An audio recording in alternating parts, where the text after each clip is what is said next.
Hi hello, Anvi the dream വേൾഡിൻ്റെ പുതിയ വീഡിയോയിലേക്ക് എല്ലാവർക്കും സ്വാഗതം. ഇന്ന് നമുക്ക് ഒരു നാടൻ ചിക്കൻ പെരട്ടാണ് ഉണ്ടാക്കുന്നത്. ചിക്കനും ബീഫും നമ്മളുടെ ചൂട് പൊറോട്ടയും അങ്ങനെ എന്തൊക്കെ കോമ്പിനേഷനാണ് വരുന്നത്. അപ്പോൾ കൂടുതൽ കഥ പറയുന്നില്ല, നമുക്ക് വീഡിയോയിലേക്ക് പോവാം. ആദ്യം തന്നെ ഇന്നൊരു നാടൻ ഐറ്റം ആയതുകൊണ്ട് നമുക്കിന്ന് അടുപ്പിൽ പാകം ചെയ്യാം. ഞാൻ നല്ല ഒരു ഉരുളി എടുത്തിട്ടുണ്ട്. നമ്മുടെ പാത്രം ചൂടായി കഴിയുമ്പം നമുക്കതിലേക്ക് കുറച്ച് വെളിച്ചെണ്ണ ഒഴിച്ചു കൊടുക്കാം. ഞാൻ വെളിച്ചെണ്ണയാണ് എടുത്തേക്കുന്നത്. വെളിച്ചെണ്ണ ഒന്ന് ചൂടായി വരുമ്പോഴത്തേനും അതിലേക്ക് നമുക്ക് കുറച്ച് കടുമണികൾ ഇട്ട് കൊടുക്കാം. കടുമണികൾ കടുകടാന്ന് പൊട്ടി വരുമ്പോഴത്തേനും നമുക്ക് നല്ല പച്ച കറിവേപ്പില ഇട്ട് കൊടുക്കാം. കറിവേപ്പില ഒന്ന് ചൂടായി വരുമ്പോഴത്തേന് ഇത് നമ്മുടെ വീട്ടിൽ തന്നെ ഉണ്ടാക്കിയ ഉണങ്ങിയ മുളകാണേ, അതും കൂടെ ചേർത്ത് കൊടുക്കാം. ഈ ചതച്ചത് എന്തൊക്കെയാണെന്ന് ഞാൻ പറഞ്ഞു തരട്ടെ. ഒന്നാമത്തെ കക്ഷി ഇതാണ്. ഇഞ്ചിയുടെ പ്രത്യേകതയെ പറ്റി ഞാൻ പ്രത്യേകിച്ച് എടുത്തു പറയേണ്ട ഒരു കാര്യമില്ല. നമ്മൾ ഇറച്ചി വയ്ക്കുന്ന സമയത്ത് നമ്മൾ ഒഴിച്ചുവിടാൻ പറ്റാത്ത ഒരു ഐറ്റമാണ് നമ്മുടെ ഇഞ്ചി. ഇഞ്ചിക്ക് ഒരുപാട് ഗുണങ്ങളുണ്ട്. അതേപോലെ തന്നെ നമ്മുടെ കൊച്ചു കൊച്ചു പൊടിക്കൈകൾക്കും നമ്മുടെ ഇഞ്ചി ബെസ്റ്റാണ്. ഫ്രഷ് ആയിട്ട് കുറച്ച് ഇഞ്ചി എടുത്തിട്ടുണ്ട്, അതും കൂടെ ഒന്ന് കാണിച്ചു തരാമെന്ന് കരുതിയാണ്. ഇത് വീട്ടിൽ ഇഞ്ചി തന്നെ.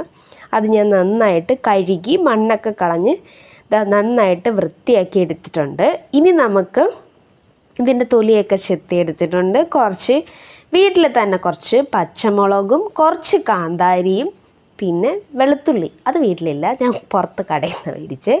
അതും കൂടി ഇട്ട് നമുക്ക് നന്നായിട്ടൊന്ന് ഇടിച്ചെടുക്കാമേ.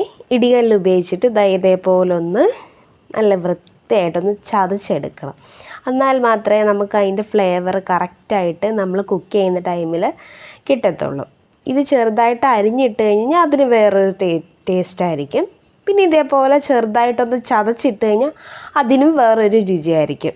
എപ്പോഴും കുക്ക് ചെയ്യുമ്പോൾ നമുക്ക് നമ്മുടേതായിട്ടുള്ള ടേസ്റ്റിനും രുചിക്കും അനുസരിച്ച് നമ്മുടേതായ രീതിയിൽ കുക്ക് ചെയ്യുമ്പോഴത്തേനും അതിന് പ്രത്യേക ഒരു സ്വാദ് തന്നെ ആയിരിക്കും. അപ്പോൾ ഞാൻ അതിലേക്ക് നമ്മുടെ ചതച്ച ഇഞ്ചിയും വെളുത്തുള്ളിയും അതേപോലെ തന്നെ നമ്മുടെ കാന്താരിയും പച്ചമുളകും കൂടെ ഞാൻ അതിലേക്കൊന്ന് ചേർത്ത് കൊടുക്കുന്നുണ്ട്. നന്നായിട്ടൊന്ന് മൂത്ത് പച്ചമണമൊക്കെ മാറി വന്നതിന് ശേഷം നമുക്ക് നല്ല കുഞ്ഞുള്ളിയാണ് ഞാൻ എടുത്തേക്കുന്നത്. സവാളയല്ല, ഞാൻ കുഞ്ഞുള്ളിയാണ് എടുത്തേക്കുന്നത് ഫുള്ളും.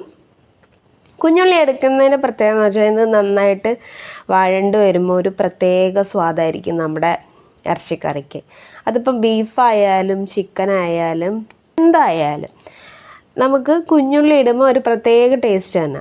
ചിലപ്പോൾ ഞാൻ രണ്ടും കൂടെ മിക്സ് ചെയ്ത് വയ്ക്കും. ഇപ്പോൾ പെരട്ടായതുകൊണ്ട് ഞാൻ ഫുള്ളും കുഞ്ഞുള്ളിയാണ് എടുത്തേക്കുന്നത്.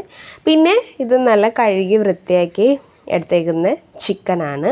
നമുക്കതിലേക്ക് ഒന്ന് ഇട്ട് കൊടുക്കാവേ. അത് നല്ല വഴണ്ട് വരുമ്പം തന്നെ ആ അടുക്കള ഫുള്ള് നല്ലൊരു മണമായിരിക്കും കേട്ടോ. പ്രത്യേകം ഒരു കൊതിപ്പിക്കുന്നൊരു മണം അവിടെ ഫുള്ള് പടർന്ന് കിടക്കും. അപ്പോൾ ഇതെല്ലാം കൂടെ നന്നായിട്ടൊന്ന് മിക്സ് ചെയ്ത് കൊടുക്കണേ.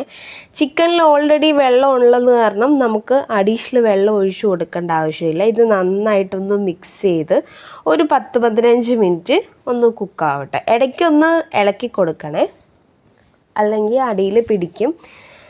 ഓൾറെഡി വെള്ളം ഇറങ്ങും. എന്നിട്ട് ജസ്റ്റ് ഒന്ന് അടച്ചു വെച്ച് കൊടുക്കണം. പിന്നെ കുറച്ച് ഉപ്പും കൂടി ഇട്ട് കൊടുക്കണേ.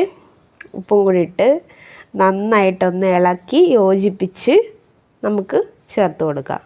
ഉപ്പിനങ്ങോട്ട് വീടാൻ മടി, പാത്രത്തിൽ തന്നെ ഇരിക്കുന്നു. ഇത്രയേ ഉള്ളൂ. അപ്പം നന്നായിട്ടൊന്ന് ഇളക്കി നല്ല വൃത്തിയായിട്ട് യോജിപ്പിച്ച് വച്ചിട്ടുണ്ടേ.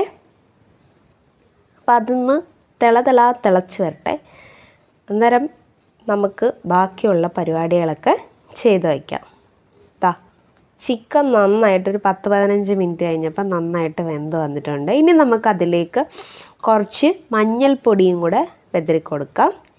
മഞ്ഞൾപ്പൊടിയും കൂടി ഇട്ട് നന്നായിട്ടൊന്ന് ഇളക്കി യോജിപ്പിച്ച് വയ്ക്കണേ. നല്ല ചൂട് ആവി പറക്കുന്നൊരു ഇതായിട്ടുണ്ട്, നല്ല വെന്ത് വന്നിട്ടുണ്ട്. ഇനി നമുക്ക് അടുത്ത പരിപാടിയിലേക്ക് പോകാം. ഇതിൻ്റെ സ്പൈസസിലേക്ക് ഒരു പാത്രത്തിലേക്ക് കുറച്ച് വെളിച്ചെണ്ണ ഒഴിച്ച് അതിലേക്ക് നമുക്ക് നല്ല മുളക് പൊടി ഒന്ന് മൂപ്പിച്ചെടുക്കാമേ. മുളക് പൊടി ഒന്ന് പച്ചമണമൊക്കെ മാറ്റി തന്നെ മൂപ്പിച്ചെടുക്കുക. അതിലേക്ക് കുറച്ച് മല്ലിപ്പൊടി ഇട്ട് കൊടുക്കുക. മല്ലിപ്പൊടി ഇട്ടതിന് ശേഷം നമുക്ക് കുറച്ച് മണത്തിനും രുചിക്കും നമ്മൾ വീട്ടിൽ തന്നെ ഉണ്ടാക്കിയ കുറച്ച് മസാലയും കൂടെ ചേർത്ത് കൊടുക്കുന്നുണ്ട്. എൻ്റെ പൊന്നോ, അതിട്ടപ്പോൾ ഉള്ള മണം ഒരു രക്ഷയില്ല. നമ്മുടെ പെരട്ടിൻ്റെ ഹാഫ് പോർഷൻ ആയിട്ടുണ്ട്. ഇനി ഇതെല്ലാം കൂടെ ഒന്ന് പിടിച്ചു വന്നു കഴിഞ്ഞാൽ ഫുള്ളും ആയി. നന്നായിട്ടൊന്ന് ഈ പൊടികളെല്ലാം മൂത്ത് വന്നതിന് ശേഷം നന്നായിട്ടൊന്ന് ചേർത്ത് എല്ലാം കൂടെ ഒന്ന് ഇളക്കി യോജിപ്പിച്ച് ഇതേപോലെ സെറ്റായിട്ട്, ഞാൻ പറഞ്ഞില്ലായിരുന്നു ഓൾറെഡി ചിക്കനകത്തുനിന്ന് വെള്ളം ഇറങ്ങുമെന്ന്. അപ്പോൾ വെള്ളമൊക്കെ ഇറങ്ങി നല്ല സെറ്റായിട്ടുണ്ട്. ഇത് നന്നായിട്ടൊന്ന് ഇതേപോലെ ഒന്ന് ഇളക്കി യോജിപ്പിച്ച് ഒരു 5 മിനിറ്റും കൂടെ വയ്ക്കാം. ഇതേപോലെ ഒന്ന് ഇളക്കി കൊടുക്കണേ, അടിയിൽ പിടിക്കാതെ നല്ല വൃത്തിയായിട്ടൊന്ന് ഇളക്കി കൊടുക്കണം. പിന്നെ ഇതൊരു തിരുവനന്തപുരം ബാലരാമപുരം സ്റ്റൈലാണ് ഈ കുക്കിങ്. ഇതെൻ്റെ അമ്മയുടെ കുക്കിങ്ങാണ്. സത്യം പറഞ്ഞാൽ ഇത്രയും ക്വാണ്ടിറ്റിയിലൊന്നും എനിക്ക് ചിക്കൻ വയ്ക്കാൻ വലിയ പരിശീലനമില്ല. ഇതിൻ്റെ ബാക്ക് ബോണായിട്ട് അമ്മയും കൂടെ ഉണ്ട്. അപ്പം ഇനി നമുക്ക് എൻ്റെ ഒരു നുറുങ്ങ് വിദ്യ കൂടി ഇതിനകത്ത് ആഡ് ചെയ്യുന്നുണ്ട്. എനിക്ക് പൊതുവേ ഈ തേങ്ങാ കഷ്ണം ഇങ്ങനെ ഇറച്ചിയിൽ കിടക്കുമ്പം ഒരു പ്രത്യേക ഇഷ്ടമാണ്. അപ്പോൾ ഇത് എൻ്റെ ഒരു റെസിപ്പിയാണ്. അപ്പോൾ എണ്ണ ചൂടായതിന് ശേഷം ഈ തേങ്ങയുടെ പച്ചമണം ഒന്ന് മാറാനായിട്ട് ജസ്റ്റ് ഒന്ന് വഴറ്റിയെടുക്കുന്നുണ്ട്. ഒരു പച്ചമണമൊക്കെ മാറി ചെറുതായിട്ടൊന്ന് മൂത്ത് വരുമ്പം നമുക്ക് ഇറച്ചിയിലേക്ക് തട്ടിക്കൊടുക്കാം. ഇതെൻ്റെ സ്വന്തം റെസിപ്പിയാണ്. തേങ്ങാ കഷ്ണം എനിക്ക് ഇറച്ചിയിൽ പൊതുവേ തേങ്ങയൊക്കെ കിടക്കുന്നതാണ് പ്രത്യേക ഒരു ടേസ്റ്റ് തന്നെ. അതൊക്കെ ഞാൻ വെറുതെ ഇങ്ങനെ പെറുക്കി തിന്നും. അതെനിക്ക് ഭയങ്കര ഇഷ്ടമാണ്. അപ്പോൾ ഞാൻ ചിക്കനും ബീഫൊക്കെ വയ്ക്കുന്ന സമയത്ത് ഇതേപോലെ തേങ്ങയും കൂടെ ലാസ്റ്റ് ആഡ് ചെയ്ത് കൊടുക്കും. ആദ്യമേ ആഡ് ചെയ്ത് കൊടുക്കാം കേട്ടോ. അത് ആദ്യമേ ആഡ് ചെയ്ത് കുറച്ചും കൂടെ മൂക്കും. ഇത് ജസ്റ്റ് ഒരു പച്ചയല്ല, മൂത്തിട്ടുണ്ട്. അപ്പം നല്ല ചൂടോടുകൂടി സൂപ്പറല്ലേ കാണാൻ. അപ്പോൾ ഇത്രയേ ഉള്ളൂ നമ്മുടെ ചിക്കൻ പെരട്ട്.